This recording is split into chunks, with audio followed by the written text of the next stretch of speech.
Hello dear friends, तो मैं हूं आरती। संस्कृति आईएएस के यूट्यूब चैनल पे आप सभी का स्वागत है। मैं हाजिर हूं एक नए विषय को लेकर के।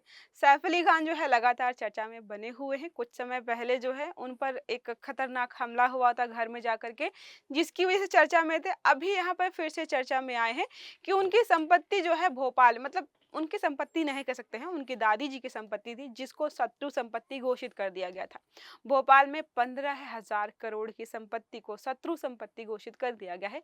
शत्रु संपत्ति क्या होती है इसको भी यहाँ पर समझेंगे हम।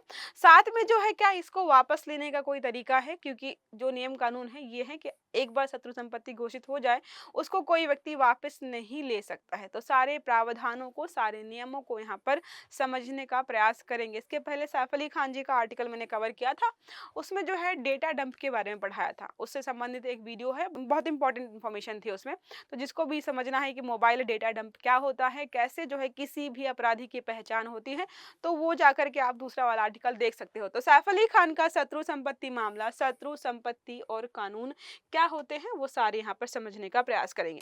क्लास स्टार्ट हो उसके पहले बता दूं, संस्कृति आईएएस जो है 26 जनवरी के उपलक्ष्य में आपके लिए मोर देन 50% का ऑफ लेकर के आया है। जो भी यहाँ पर कोर्स करना चाहते हैं, खासकर जो है यूपीएससी का जीएस का प्री प्लस मेंस का कोर्स करना चाहते हैं, तो बहुत ज़्यादा कम रेट से मिल जाएगा। यूपीएससी जीएस का pre plus mains live batch आपको मात्र और मात्र 55,000 में मिलेगा। ऑफ के बाद वैसे 1,10,000 का है, ठीक है। दूसरा हमारा बैच है यूपीएससी जीएस का प्लस प्री प्लस मेंस है, साथ में सी सेट भी ऐड कर दिया है। मात्र और मात्र 5,000 रुपये जो है एक्स्ट्रा लगेंगे, सी सेट मिल जाएगा। अब किसी को ये है कि नहीं मुझे लाइव नहीं ज्वाइन करना है, मुझे घर पे बैठ के देखना है, वीडियो कोर्स चाहिए मुझे क्योंकि मैं वर्किंग हूँ या कोई और रीज़न है, तो उनको जो है मात्र और मात्र 50,000 में जो है वीडियो कोर्स मिल जाएगा। वैसे हम जो है आपको 1,00,000 रुपये में ये प्रोवाइड करते हैं। जितने भी कोर्स दिखाई दे रहे हैं सबकी वैलिडिटी है 3 साल की। अनलिमिटेड टाइम वॉच है, जितनी बार देखना हो देख लो, कोई दिक्कत नहीं है इसमें, ठीक है। साथ में जितने भी सब्जेक्ट हैं सबके सब्जेक्ट वाइज प्रिंटेड नोट्स मिलेंगे ताकि रिवीजन आसान हो जाए। उसके अलावा प्री और मेंस के टेस्ट यहाँ पर होंगे, सारे सब्जेक्ट्स के, प्रीलिम्स के भी होंगे, मेंस के आंसर राइटिंग प्रैक्टिस भी होगी। और मोस्ट इंपॉर्टेंट चीज़ यहाँ पर ये है कि संस्कृति की मासिक मैगजीन जो होती है हम आपको हर मंथ जो है देंगे, ताकि आपका करंट अफेयर्स वाला टेंशन भी खत्म हो जाए कि करंट अफेयर्स कहाँ से पढ़ेंगे। तो ये जो है सारी चीज़ें हम आपको देने वाले हैं। ऑफर जो है मात्र 26 जनवरी से लेकर के 30 जनवरी तक रहने वाला है। अब आते हैं वापस शत्रु संपत्ति। शत्रु संपत्ति मतलब ऐसा लग रहा है कि किसी शत्रु की संपत्ति हमारे पास है। तो शत्रु संपत्ति का मतलब है कि भारत में कोई व्यक्ति रह रहा था, लेकिन बाद में किसी भी कारणवश, युद्ध के कारण या किसी भी कारणवश वो जाकर के हमारे शत्रु देश में चला जाए, जाकर रहने लगे, खासकर चीन में या फिर पाकिस्तान में। तो वो जो भी बिजनेस या फिर संपत्ति छोड़कर गए होते हैं वो सारा हो जाता है शत्रु संपत्ति। तो भोपाल में पटौदी परिवार का ऐतिहासिक संपत्तियों के संबंध में मध्य प्रदेश उच्च न्यायालय ने अभिनेता सैफ अली खान को केंद्र सरकार के आदेश के खिलाफ अपीली प्राधिकरण के पास अपील करने को कहा है, ठीक है। तो ये जो बता दूं, जो संपत्ति इनकी जाने वाली है 15,000 करोड़, मतलब इतने पैसे ऑलरेडी है इनके पास और इतने जाने वाले हैं अगर ये ठीक से नहीं यहाँ पर सारी चीजों को कर पाते हैं तो। फिर लिखा है संपत्तियों पर कानूनी विवाद की बात करें यहाँ पर, तो अभिनेता सैफ अली खान और मध्य प्रदेश सरकार के बीच एक गंभीर कानूनी विवाद चल रहा है, जिसमें सैफ के परिवार की कुछ ऐतिहासिक संपत्तियां शत्रु संपत्ति के दायरे में आने का दावा किया गया है। तो यहाँ पर क्या हुआ कि एक राजा थे, मतलब नाम याद नहीं आ रहा है मुझे, ठीक है, आप गूगल कर लीजिएगा। तो मध्य प्रदेश में भोपाल में रहते थे। उनकी 3 लड़कियां थी, 3 बेटियां थी उनकी, उसमें से एक इनकी दादी है और जो है एक और थी, तो वो जो है पाकिस्तान चली गई। कुछ संपत्ति क्या होगी यहीं पे है, कुछ संपत्ति जो चली गई पाकिस्तान, तो उनकी संपत्ति को क्या कर दिया गया, फाइनली घोषित कर दी गई शत्रु संपत्ति। अब बाद में इन्होंने उस पर दावा किया कि नहीं हम हैं, उनके वंश से संबंधित है, तो आप जो है शत्रु संपत्ति कैसे घोषित कर सकते हो। तो इसी को लेकर जो है लगातार यहाँ पर जो है विवाद चल रहा है। और शत्रु संपत्ति घोषित करने से पहले मध्य प्रदेश जो हाई कोर्ट है उन्होंने यहाँ पर इनको 30 दिन का समय दिया था कि आप जो है आकर के यहाँ पे प्रस्तुत होइए या फिर जो अपील करिए। लेकिन क्या हुआ, इनके परिवार में किसी के द्वारा भी 30 दिन के अंदर अपील नहीं की गई। मतलब देखो 15,000 की करोड़ संपत्ति जो है चली जाएगी हाथ से, और इन्होंने पहले अपील नहीं किया है। अब यहाँ पे जो आर्टिकल हम पढ़ रहे हैं ना उसमें भी अपील नहीं किया है, बस चर्चा में चल रहा है कि इनका जो संपत्ति था वो चला जाएगा। इन संपत्तियों में भोपाल स्थित फ्लैग स्टाफ हाउस, इमेज देखेंगे तो पागल हो जाएंगे। नूर उस सबा पैलेस, दार उल सलाम, हबीबी का बंगला, अहमदाबाद पैलेस और कोहे जिफा प्रॉपर्टी शामिल है। सैफ अली खान ने 2015 से मध्य प्रदेश उच्च न्यायालय में इन संपत्तियों के शत्रु संपत्ति के रूप में घोषित किए जाने को चुनौती दी थी कि ये संपत्तियां शत्रु संपत्ति नहीं है, इसको लेकर चुनौती दी गई थी। अब बात करें यहाँ पर जो है सैफ अली खान का मामला आखिरकार क्या है। सैफ अली खान की दादी आबिदा सुल्ताना, ठीक है, 1950 में पाकिस्तान चली गई, जबकि उनकी दूसरी दादी मतलब दादी की जो बहन थी साजिदा सुल्तान भारत में ही रही और नवाब इफ्तिखार अली पटौदी से इन्होंने शादी की। उन्हीं के परिवार से जो है सैफ अली खान है। इस वंश में उत्पन्न सैफ अली खान को भोपाल में स्थित संपत्तियों का एक हिस्सा विरासत में मिला। एक तो मिला, लेकिन क्या है बाकी जो है इनको नहीं मिल पा रहा है। सैफ की दादी के पाकिस्तान जाने के कारण सरकार ने इन संपत्तियों को शत्रु संपत्ति के रूप में घोषित कर दिया। मतलब क्या है, जो संपत्ति उनको लग रहा है कि उन वाली दादी की थी जो पाकिस्तान चली गई है, उसको शत्रु संपत्ति घोषित कर दिया। बाकी जो दो बहनों की संपत्तियां बची थी, जो जिनमें से एक जो है सैफ अली खान की दादी भी है, उस संपत्ति को इनको दे दिया गया है। तो अब इनका कहना है कि वो वाली संपत्ति भी हमारी ही हुई क्योंकि हमारे परिवार की ही थी, तो भले ही वो चली गई हो लेकिन हम तो यहाँ पर हैं। 2014 में शत्रु संपत्ति विभाग ने इन संपत्तियों को शत्रु संपत्ति के तौर पर दर्ज किया था, जिसे सैफ अली खान ने चुनौती दी थी। तब सैफ अली खान ने चुनौती दे दी थी।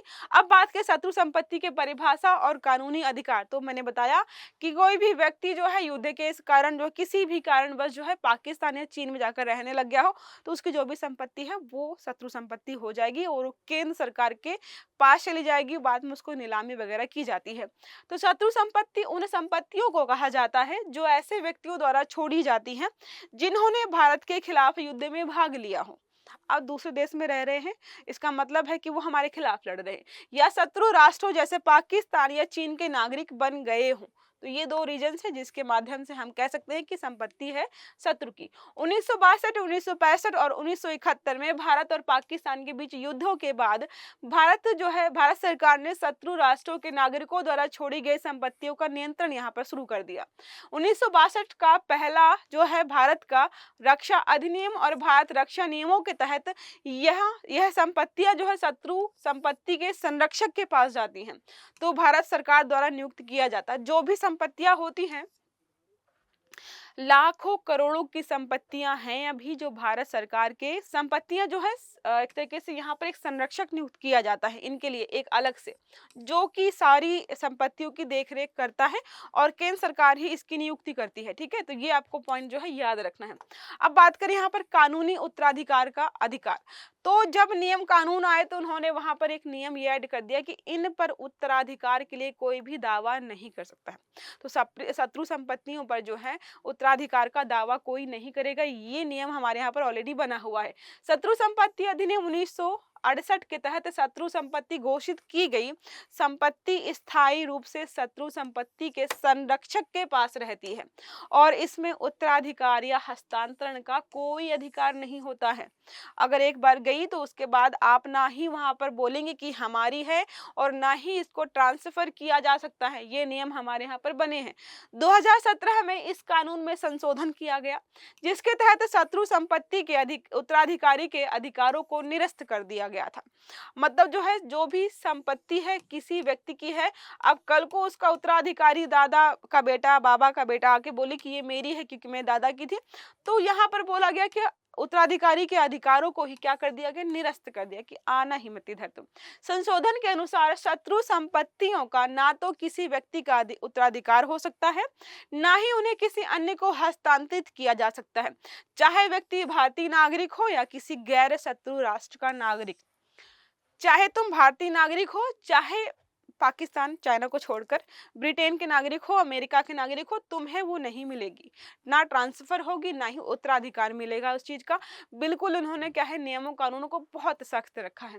शत्रु संपत्ति के निपटान की प्रक्रिया क्या है। अब जब कोई मामला फंसता है कि ये संपत्ति जो है शत्रु की है, अब जो है इसको बेचना है, कुछ करना है, कुछ तो करना पड़ेगा, पड़े-पड़े जो है खराब हो रही है। तो क्या है 2018 में भारत सरकार ने शत्रु संपत्तियों के निपटान के लिए दिशा निर्देश जारी किए, जो इन संपत्तियों को बिक्री करते हैं।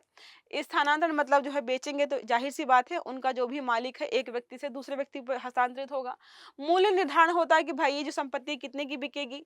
इन संपत्तियों का मूल्यांकन जिला मजिस्ट्रेट की अध्यक्षता वाली मूल्यांकन समितियां करती हैं, जो सर्किल दरों और अन्य कारकों के आधार पर जो है मूल्य निर्धारित करती हैं। जैसे हमने बोला कि जो भोपाल की संपत्ति है टोटल सैफ अली खान की, उसकी कीमत है 15,000 करोड़। तो सर्कल रेट निर्धारित किया गया है, उसका फाइनल जो है बताया गया है। तो वैसा ही ये सारा प्रोसीजर इसमें होता है। इसके बाद जो है शत्रु संपत्तियों की नीलामी की जा सकती है, या यदि वे अधिभोगी है तो उन्हें मौजूदा अधिभोगियों को निर्धारित मूल्य पर सौंपा जा सकता है। ठीक है, तो जो भी जैसी भी चीज है उसको बेचना है या जो है अधिभोग के लिए उपयोग करना है, तो जो भी चीजें हैं वो सारी यहाँ पर बताई गई हैं ऑलरेडी। भारत में शत्रु संपत्तियों की संख्या की बात करें कि कितनी है। 2018 में लोकसभा में गृह राज्य मंत्री हंसराज अहीर ने बताया था कि पाकिस्तान के नागरिकों द्वारा भारत में छोड़ी गई कुल संपत्तियां हैं 9,280। इतनी सारी संपत्तियां हमारे पास है जो कि लोग पाकिस्तान भाग गए। अब देखो यहाँ पर कुछ लोग ऐसे हैं जो चीन चले गए हैं। 126 शत्रु संपत्तियां हमारी चीनी नागरिकों की, मतलब जो है अब हमारे यहाँ पर नहीं रहते हैं जो लोग। 2018 में केंद्रीय मंत्रिमंडल ने शत्रु संपत्तियों की नीलामी प्रक्रिया को मंजूरी दी थी और 3,000 करोड़ रुपए यहाँ पर इकट्ठा किए गए। 2020 में केंद्रीय गृह मंत्री अमित शाह की अध्यक्षता में मंत्रियों के एक समूह ने 9,400 शत्रु संपत्तियों के निपटान की निगरानी शुरू की, जिसकी कुल अनुमानित जो मूल्य था 1 लाख करोड़ रुपए था। तो ये सारा जो है कभी बेचा गया है कई बार, और उसकी कीमत जो है समय समय पर जो है अलग अलग रही है। अब बात करें यहाँ पर जो है सुप्रीम कोर्ट के निर्णय और उसके प्रभाव क्या होने वाले हैं। शत्रु संपत्ति से संबंधित मामलों में सुप्रीम कोर्ट ने महत्वपूर्ण फैसले दिए हैं, जिसमें यह स्पष्ट किया गया है कि यदि शत्रु व्यक्ति की संपत्ति पर कानूनी उत्तराधिकार का दावा होता है, जैसे सैफ अली खान ने किया है, तो वह स्वीकार नहीं किया जाएगा। ऐसा कई बार हुआ भी है जहां पर जो है सुप्रीम कोर्ट ने मना कर दिया है। एक प्रमुख उदाहरण जो है उत्तर प्रदेश के महमूदाबाद के राजा की संपत्ति का था। राजा के बेटे ने पाकिस्तान जाने के बाद यहाँ पर दावा ठोका कि ये संपत्ति हमारी है।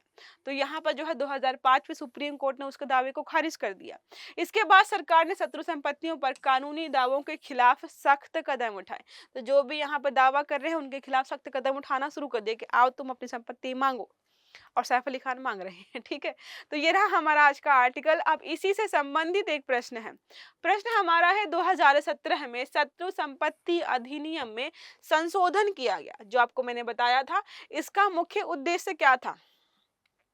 अब जब संपत्ति किसी के पास रखी हुई थी, अब कोई भी आ रहा है कि ये हमारे दादा की है, हमारी दादी की है, हमारे पापा की है, हमारे चाचा की है, इसको रोकने के लिए जो किया गया था, तो विकल्प हमारे हैं शत्रु संपत्तियों को सार्वजनिक नीलामी में बेचने का अधिकार जो है यहाँ पर देना। क्या ये था।